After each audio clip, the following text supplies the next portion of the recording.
Hey everyone. Today I'm joined by Sevgi Cinar. Sevgi has held numerous executive supply chain roles across organizations such as Sanofi, DHL, and currently BSH Home Appliances. Sevgi, thank you for joining me. Thank you, Sam, for invites. I'm really happy to be here. Um, a good starting point. Could you just tell me a little bit about yourself and your career journey so far? Yeah, sure. So my career journey is a little bit interesting. Because what is interesting about it? I will tell it later. I was mainly in logistics and supply chain more than 20 years right now. I have been with different industries, mostly concentrated on the consumer products. But my career journey started with a small construction company where I learned the kitchen of the operations. Then my first milestone in my career started with DHL supply chain, where we used to manage Procter and Gamble import and export operations on behalf of them. It's an outsourcing of the operations. So I started with a supervisor role in DHL. When I left after 4 years, I became the regional operations manager for Turkey and South Africa. So that was a turning point of my career, actually, where I learned the face-based consumer products environments and where I learned how to manage the customer satisfaction and relations, and where I learned how to lead people. I will avoid to manage people in most of my conversation because I don't believe in managing your team. I believe in leading your team. So where I learned in this wonderful environment how to lead the teams and how to lead the change. And we were so young, taking very serious decisions, enjoying the moments, very stressful, but also very, very learning period of my time. So after DHL, I wanted to little bit experience a different perspective of logistics management. Therefore, I moved to Sanofi, and I was one of the founding people of Turkey Middle East zone region, and I was leading the distribution pillar of Turkey Middle East zone. That was also very mind-changing, transformational journey for me because as a woman, I had to travel to many maybe difficult places like Saudi Arabia, like Iraq when ISIS was attacking Iraq. So I had to just go back to my country. But you know what? It was a very, very important journey for me because where I learned how to lead without direct reports. So it was a functional lead job that I had to work with the supply chain heads of the countries which were so experienced, and it was also very structured. So I used this opportunity to learn how to convince people for transformational changes, how to make the business cases in the financial terms, how to read the P&L, how to make the financial decisions in line with the country needs, how the country markets needs are different from each other. And there we worked on some joint ventures in Saudi Arabia. We transformed the Dubai hub concept for Sanofi. It was really amazing journey. But the time when we decided to move from Istanbul to a, let's say, more peaceful space where our roads with BSH Home Appliances intersect, and it was a perfect match at that time. So I started in BSH Home Appliances in 2017, and from now on, it's now 8 years already completed. I had 6 different roles in BSH Home Appliances, and so starting from the purchasing, then capacity planning, then the budget controls, then operations management, become director of logistics for Turkey and region emerging markets. I'm talking about 1,500 people all over 12 countries. So before I moved from Turkey, I was leading the planning and logistics for this region. So I moved to United States in 2023 as the head of logistics and planning for United States. Of course, this is I think the so if I call the first milestone was DHL, second milestone was BSH, very transformative, where I discovered my leadership skills also, and the third one is of course moving to United States. The motivation here was really to see my skill set, my leadership, and my journey in a totally out of the comfort zone where I can really test myself. That was my goal, and United States was a great opportunity for me. And I think I'm at the right time in the right place right now with all this going on. As a resilient and very, volatile coming from this environment, it helped me to adapt and not to panic, and also lead the teams within this mindset. So I completed 2 years right now in United States, and this was my journey overall Fantastic. No, thank you so until much for now. the introduction. Um, could you tell me, throughout your earlier career, what was some advice that you were personally given by mentors that you found formative throughout your career journey? Yeah, I think the first manager I had was with my first experience just after the college or university. So he gave me the advice that always be let's say business oriented. Do not put your emotions to the decisions. This was first, and the second one was like be the person that really that you are recognized, that you don't need to ask for a promotion, or because everybody's aware about your hard work and your contribution.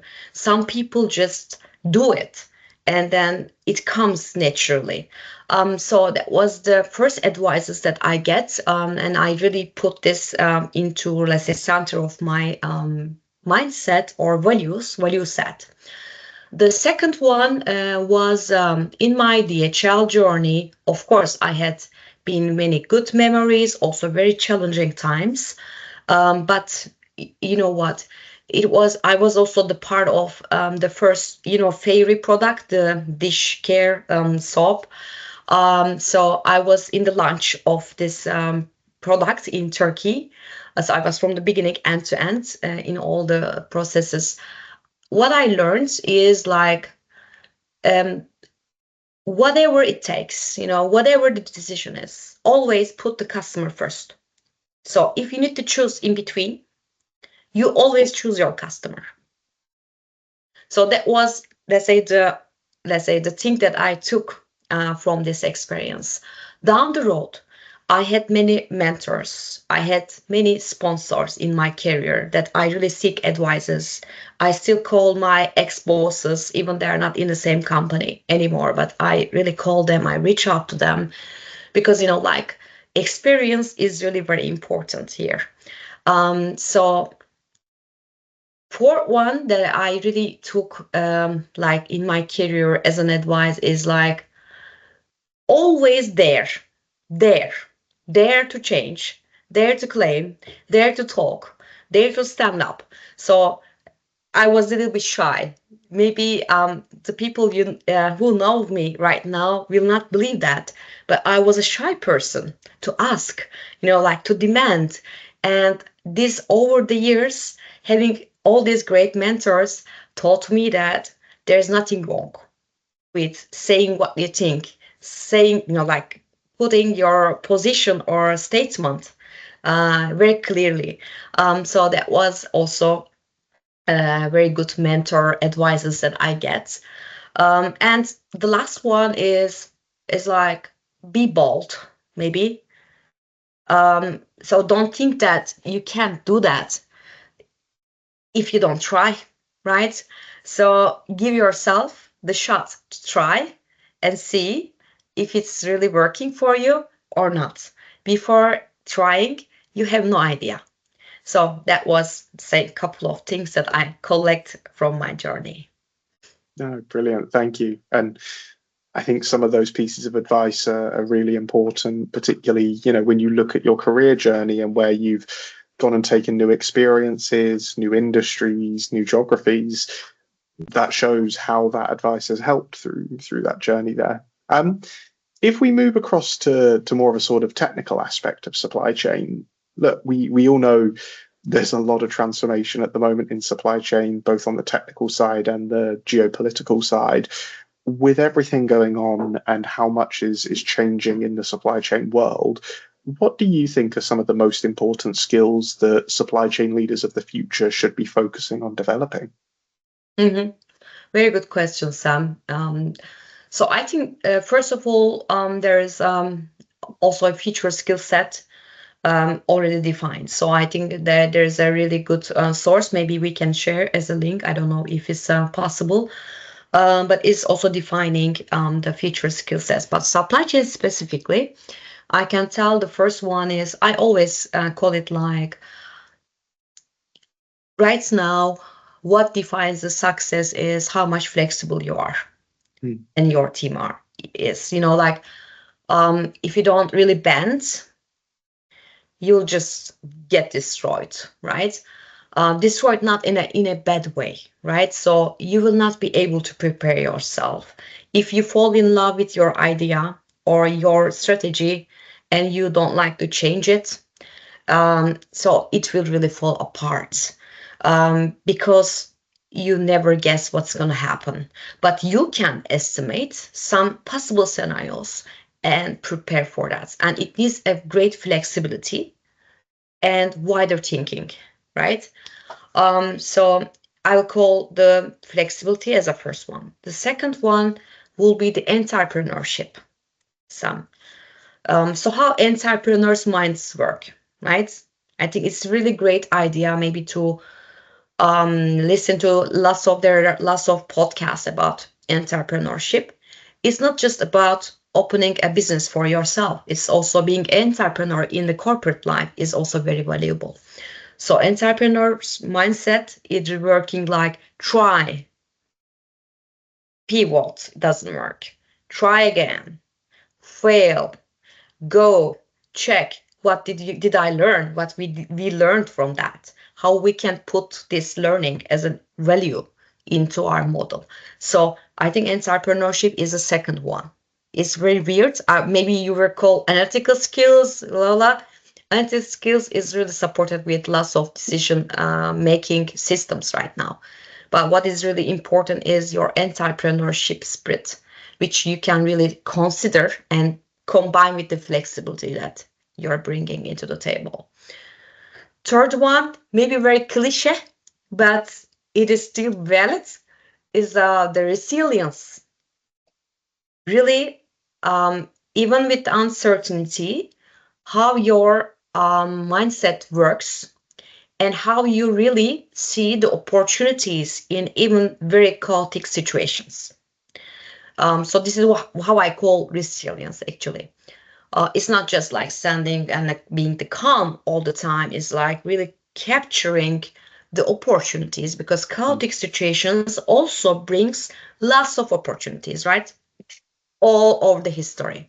So resilient, being really calming the environment, let's say making the peace in the team and trying to focus on what you can control, right? And being resilient about the other things that you can't control and not to create a panic in the team.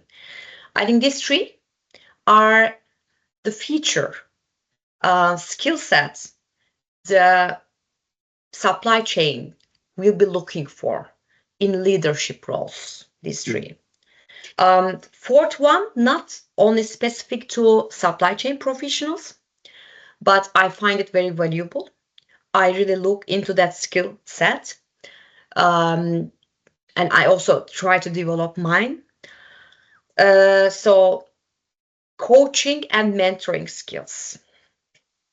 It is really important because it can transform a leader from an instructional leader to a really, let's say, embracing potential unlocker leadership profile, which can run teams, even there are hundreds of people, they can run in a great harmony. I think this coaching and mentoring in overall is very important skill set, especially with the Generation Z, and then the following generations. This skill set is much more important. And I think that circles back to what you said at the beginning of the conversation around managing versus leadership. You know, if you are able to coach, to mentor, to bring people on that journey with you, that's leading and that's leadership there. And that's a skill set that is very important, can be quite hard to develop. And I think everyone has a different way of doing it. But yeah, I'm glad you mentioned that. And I think on the other points, you know, it even goes back to the conversation we were having just before we started recording around, in the current climate, you need a plan A, a plan B, a plan C, all the way through to Z, because there's a lot happening. There's a lot of movement. And if you are wedded to a single idea, if you're not flexible, if you're not going to innovate, you're going to struggle. And I don't think that that's going to necessarily slow down anytime soon. I think we're going to keep on seeing a lot of need for resilience, for flexibility, and yeah, important skills to think about and develop. With that in mind, and with regards to, you know, currently with all the geopolitical situations and the instability in supply chains, I'm curious to get your perspective, particularly as someone in a North America leadership role. When you are searching within your teams and when you're searching for leaders within the North America operation, what sort of skill sets do you find yourself prioritizing and looking for at the moment? Yeah. So there was a saying, and I really like it. I don't know where's the source coming from, but I don't hire experience. I hire characters. So character is very important. So I really look into my questions in also the interview process is based on understanding the characteristic profile of the candidates. What I mean with that, it's not something that I can categorize, but it's like the character itself. I will seek, I will just try to get the answer. If this person is really had experiences going out of the comfort zone, I'll check this first, because flexibility, entrepreneurship, resilience is all connected with really looking for the things that maybe you're not comfortable with, right? So how this person is challenging him or herself. It starts with there, right? So if you have this personality, you will have this mindset in everything that you do, right? You will challenge the status quo. You'll think if this is the right way to do it or not. The second one, I will really look into the execution skills. Um, yeah, you can have great ideas, but ideas without execution is a hallucination. So what makes the idea great is execution. So I will really try to understand how this person really is able to execute either him or her, his or her idea, or somebody else's idea. It doesn't really matter, right? So execution matters, right?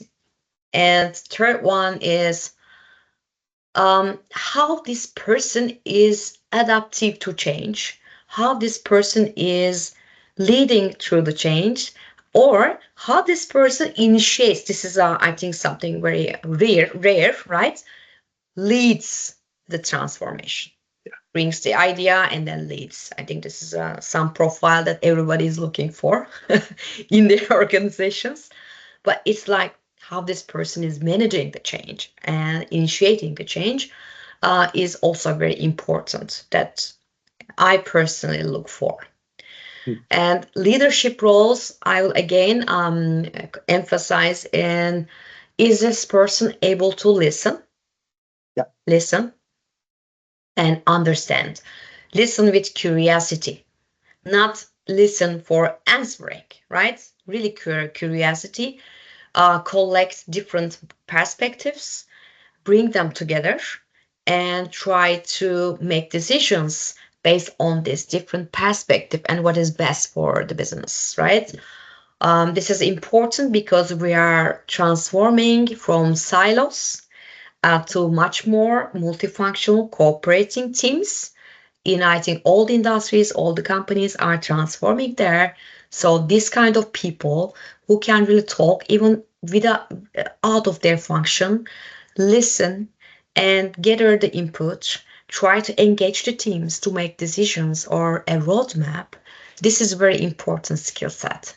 And this is I really look because technical informations can be gained if they have the background, right? It can be built, but character traits, the mindset is there has to be it has to be there, but it has to be also invested to develop, right?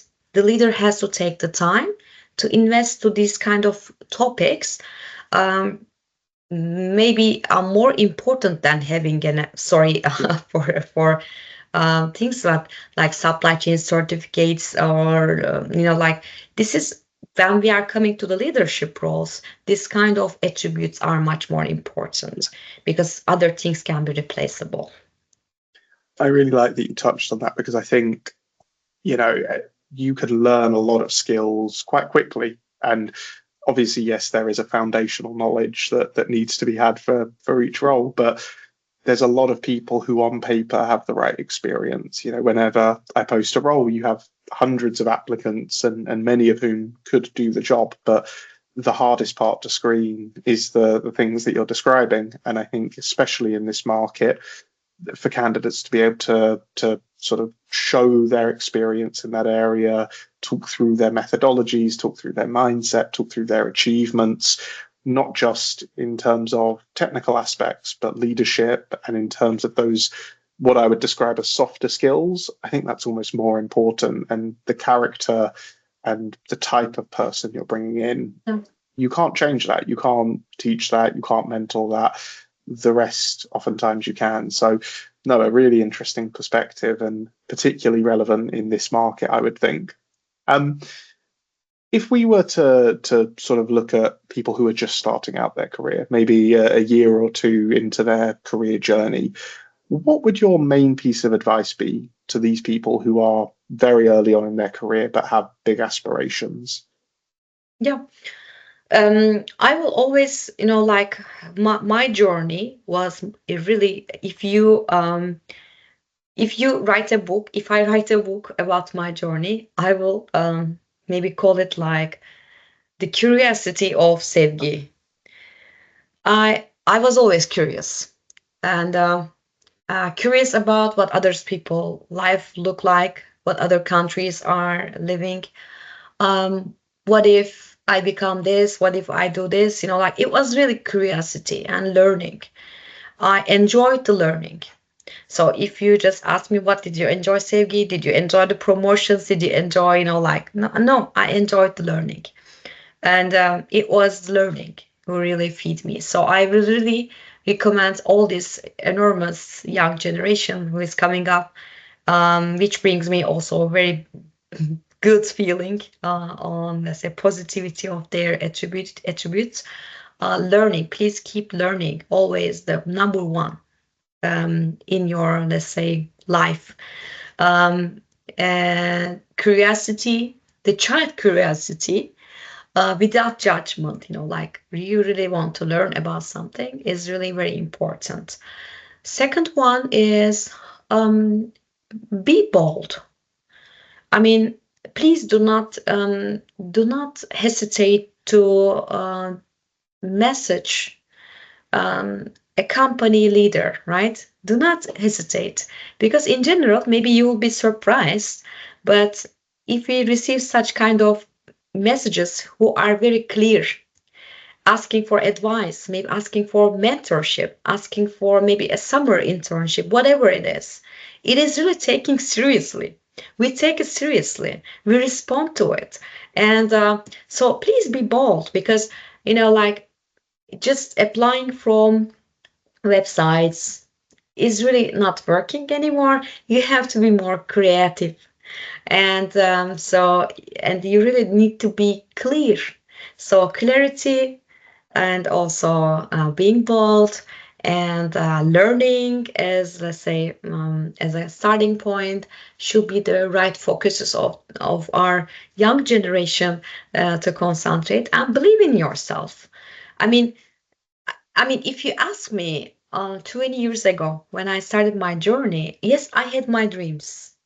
I wanted to grow, but I really couldn't imagine what I became today. It's not for showing off. It's not about that. It's like the journey that I had taken and what I learned from this journey, I would never imagine, right? So you don't know your potential yet. You didn't discover it yet. It's an ongoing process. So don't think that, like you get 1, 2, 3 rejections means that you are not capable of. It means that you need to change the way. You need to find more creative ways. And being bold is really important with a clarity. I'd agree with that one, especially, knowing what the current job market is like.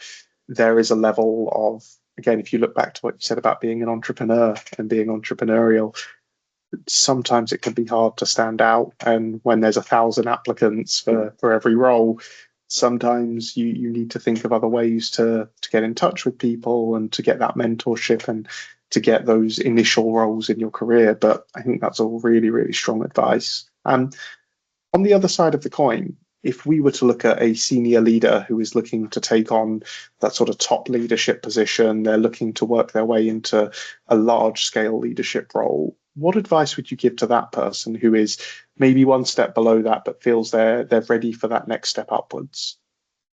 Mm-hmm. Yeah, it's a difficult question, actually. It's not an easy one. But what I would advise, like if we are talking about a really senior low roles, is please accept that there is also some kind of a different job market in the senior roles. Okay, so not always posted or not always the posting really works, right?